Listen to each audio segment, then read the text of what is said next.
The Supermaxis are set to capture most of the attention in tomorrow's start, but it'll also be a momentous occasion for two mates aboard the smallest yacht in the fleet, Maluka of Kamandi. At a boatyard in Sydney's lower North Shore, preparations have been underway for months. A 30-foot yacht nestled in the corner is being primed for a Sydney to Hobart handicap assault by two workmates. I'm going to be amongst friends at quite a tough time, I think. You want the time? Yeah. Roger Hickman was Peter Inchbold's sailing mentor and close friend. The respected yachtsman's death this year from brain tumours stunned the sailing community.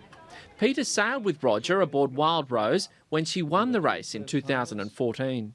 The gravity of winning this iconic, classic, wonderful race from Sydney to Hobart is just starting to sink in. Last year's defence didn't go as perfectly, and shortly after completing his 37th race at the age of 61, Roger Hickman collapsed. Coming up the river, there were some things that he said and things that he couldn't remember that we thought that afterwards we put two and two together. Dealing with the loss of a strong influence in his life was difficult for Peter.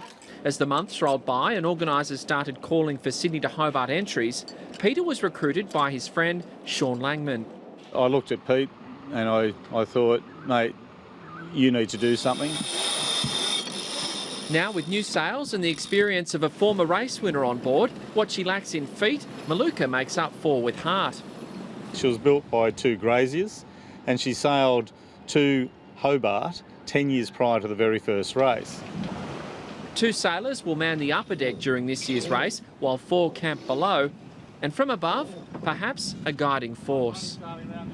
I've learned a lot from him, as have many, probably hundreds of fellow yachtsmen around the world.